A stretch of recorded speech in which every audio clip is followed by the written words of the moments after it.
Have you ever wondered how you should be pricing your graphic design services? Are you charging too much? Are you charging too little? How do you get high-paying clients that actually take you seriously? Technically, there's no wrong answers, but there are some ways that will make it a little bit better and a little bit easier. So today, we're going to chat all about money, finances, charging clients, and all that jazz. Welcome to HanSelah. I'm Han. I talk about all things to do with graphic design and running my own freelance graphic design business. If you've been around for a while, you know that I've been trying to experiment with getting my setup actually set up, and I think it's going to stay like this for the next while. So yeah, get comfy, get cozy, grab your tea and popcorn, and let's begin. So obviously there are a lot of factors that influence the way in which we set our graphic design rates. For example, your experience level. Beginners will generally charge a lot less than an experienced designer would. It can also depend on the type of work that you're doing, so your specialization.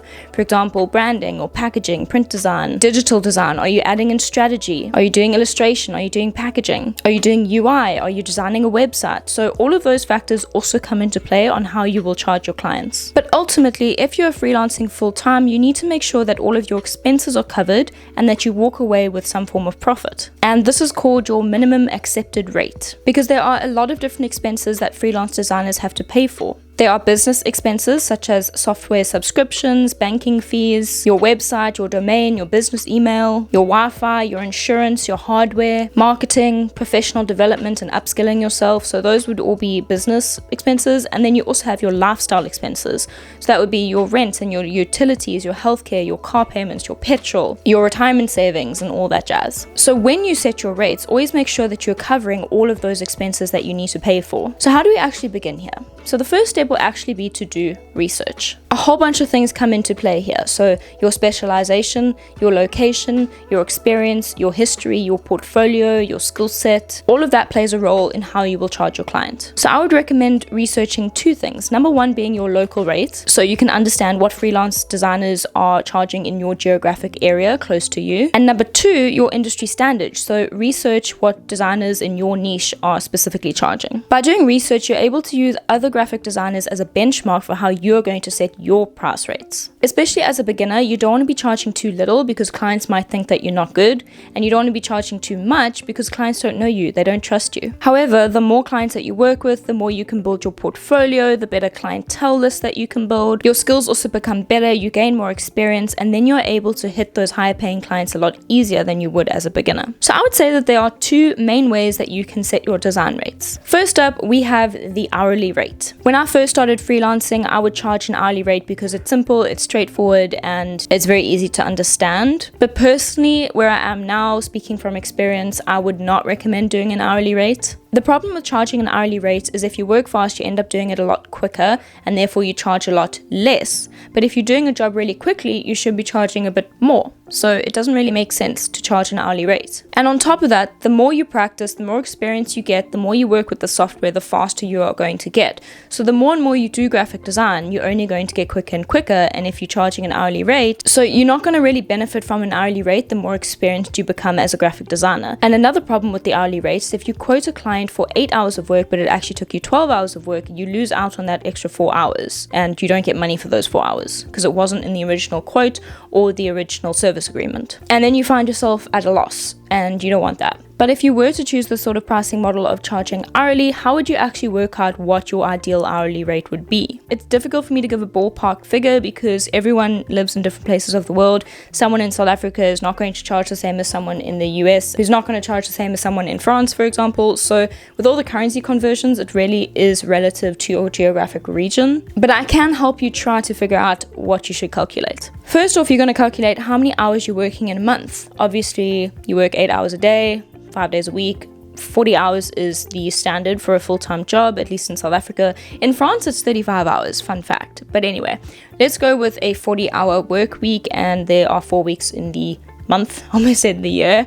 And so you end up with 160 hours per month. I actually can't believe I did all that math so quickly. I am not a mathematician, if you know me. Oh my goodness. Anyway, moving on. It works out to 160 hours per month. From there, you need to work out your expenses and your ideal profit that you want to receive after you've paid off all of your expenses. And that will give you the total amount of revenue that you need to hit every single month in order to live. So what you charge your clients ultimately depends on what you want your salary expectation to be after you have taken away all of your expenses. Also, it's very good to remember that you may not fill up those 160 hours in a month. You might only work 100 hours or 120 hours, which is why I recommend trying to get clients on retainer if you choose the hourly option. I used to be on retainer with a few clients. For example, they would pay me for 20 hours a month or 15 hours a month or 10 hours a month, and then I would work for them for those set amount of hours. And having those retainer clients was kind of nice because it added in a sense of stability in my income. So that is how you would go about working out your hourly rate. The second route is charging on a project-based model. So this is where you charge a flat fee for a project no matter how many hours you actually spend on the project. And this is the model that I recommend charging. This is the model that I use to charge my clients currently. How this works is you would create a custom quote for every single one of your clients based on their exact needs. And then obviously if you're charging a project-based package, that would also factor in the number of revisions that will be included in the project. So you would always have a revision clause in your contract. And having that revision policy is extremely important so clients don't take advantage of your services.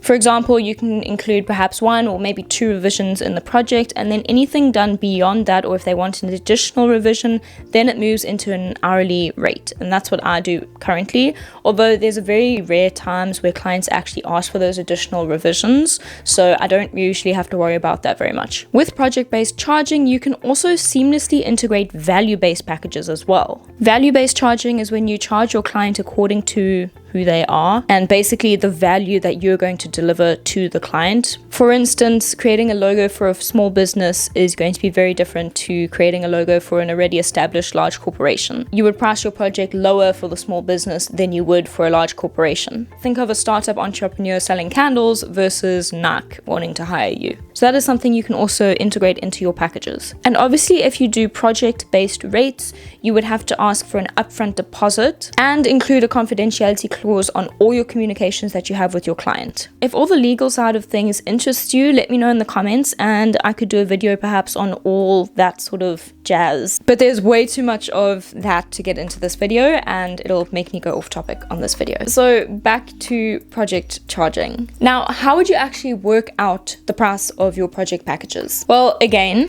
it depends. If you charge a low project base, you're going to have to get a lot more clients in a month in order to break even. But if you charge a higher package base, then you need fewer clients. And then when you have fewer clients, you can spend more time on each of those projects and really put some loving care into each of those projects. But another thing to note, especially if you're still establishing yourself as a graphic designer, it's very difficult to just start flat out charging clients exorbitant fees. You can't expect to charge a really high price and have clients just throwing money at you, especially taking into consideration that our line of work is mostly done remotely. So, you never meet your clients in person, at least as a freelancer. If you work in an in-house agency, you obviously would, but if we're talking about remote freelancing, they don't know who you are, they don't trust you. So an important thing is investing in your business and showing clients that you are committed to your business and to helping them grow. Ultimately, building that trust is what's going to get you those high-paying clients. Which leads on to the next question of how the heck do we build brand trust? Get a paid website. If you want your clients to take you seriously, your portfolio can't be your Instagram account. You need to set up a paid website and preferably a business email as well. So that is also a paid service. Personally, I set mine up using G Suite. I think I pay €6 a month, so it's not expensive at all. And I have a business email. But having a paid website and a business email is a simple but effective way of showing your clients that you have invested in yourself, you have invested in your business. Another way of building trust with your clients is showing yourself and showing up on social media. When I started posting on YouTube, I ended up getting a lot of clients solely because I was posting, I was showing my process, I was showing how I run my business, I was showing off my skills, I showed the type of programs I'm using, how I present my work to my clients, what they can expect from me, and that ultimately built a lot of trust with potential clients. So whether you post on YouTube or Instagram or TikTok or LinkedIn, post your work and also post about yourself so clients get to know who you are and feel like they know you. Because clients are way more comfortable with investing in you if they feel like they can trust you. The next piece of advice that I can give is to always be professional at all times. Remember, you are running a business. If a client DMs you on Instagram wanting something, simply redirect them to your website, tell them to fill in your contact form, and then you'll be in touch with them. Or if you don't have a contact form on your website, give them your email and say, pop me an email, tell me what you need, what is your project about, how can I help you? I personally never reply to any sort of business inquiries via DM or messaging. I also never ever give any of my clients my personal cell phone number. I only communicate via email for all business needs. After all, I am running a business, I am a professional, and I want that to show in my business. Simply just by setting these type of boundaries, your clients will respect you and they'll respect your business and they'll less likely mess you around. Another thing is when you are pitching your rates to your client, so for me, usually this step comes in after I've had a discovery call with them, make sure that you have designed it in a proposal presentation. The proposal should outline who you are, what you do, what you can offer them, the scope of the project, the timeline, the investment, so the price, and don't hide anything from the client. You don't want to sneak attack them with fees down the line. So mention in the proposal that there can be additional fees such as paid fonts, paid imagery, extra revisions, the pause fee, a rush fee, and so forth. And then also outline your payment terms and your payment details. So this is where you would mention the deposit and then the final payment and then put in your details and how they can pay you and all that jazz. I usually have all of this in a presentation template, and then as each client approaches me, I just swap it out depending on each client because I make custom quotes for each person. Simply by doing this, the client can see that you are already putting in the work, you are already investing in them by doing this design presentation proposal. They can see that you take pride in what you do, your work, your business, and your clients. When pitching your rates, always be transparent, be clear when communicating the prices. And don't be shy to confront clients. It's much better to be open and direct about your prices and your services with them if they seem to be serious clients. And having this mindset also shows confidence in your skill set and what you are going to do for the client. And then this immediately backs up the reason for your prices. Lastly, another way of showing clients that you are serious about what you do is setting up a business bank account. This must be separate to your personal bank account. I personally use Wise Banking. They're amazing. This is not sponsored, but I've been using them for how long? Over a year now. They have really low cost international fees, which is what I love because I have clients literally all over the world. If you want to learn more about Wise, I have put their link in the description of this video, so you can check them out. And that is that. I hope this gives a little bit of clarity on how to charge your clients or how to price your rates or how to just get more confident with dealing with money with your clients. I know money can be quite a taboo topic at times, and that really shouldn't be the case, especially if you are a business owner. Time is money in our line of work, so if you're wasting my time, you're wasting my money. Which is why it's important to know what you want, to set these goals in your business, and to show clients that you mean business and you're not going to mess them around if they're not going to mess you around. I just want to hop back in quickly because I forgot to say something when I switched off my camera, but this is just saying this is all my personal advice and take it with a pinch of salt. You don't have to set your rates how I do and you don't have to follow this advice, but this is what I personally like to do. All different designers set their rates and price differently. It also depends if you're doing it via a platform such as Upwork or Fiverr, or if you're doing it on your own. It really just depends on your personal situation at the time. My aim for this video is to simply just show you how I personally put my pricing structures and just to give advice on the different types of ways that you can do it and all the things to take into consideration when you are charging your clients. Also, just adding on from my video from last week where I talked about how freelancing you can set your own rates and decide what you want to price your clients, but also that there is the potential to earn money from multiple streams of income. So that is also another thing. So if you're struggling to get clients, look into alternative ways where you can use your entrepreneurial skill set that you have from being a freelancer and think of other ways in which you can add more stability into your income every month. Pricing your clients is such a personal thing that's suited to each individual designer, so it's not like I can just ballpark figures and tell you numbers, so it can make it a little bit difficult. But hopefully with this advice you can learn that you are valuable and you have a very valuable skill, and based off of that knowledge and the research that you do and your location and other factors, you'll be able to confidently price yourself. I've also heard other designers say that they would charge their clients a certain rate, and if the client just automatically was like, yep, I'm gonna take it, then they knew they would charge charging too little, or if they quoted a really high price and the client wanted to negotiate, then they knew that they were kind of shooting their shot a bit. So that is another way of trial and error that you can do with your clients and see who's willing to pay what. It's also a good way of filtering out which clients are being serious and which are not. Sometimes I even get people on my website asking me to design a logo for like $100. I'm like, guys, come on, $100. Personally, for me, at that experience, I wouldn't even bat an eye if someone had to offer me $100 to design a logo. But being able to filter out these clients comes with practice, it comes with experience. Way back when I started freelancing, if someone had to offer me €100 for a logo, I would jump at that opportunity.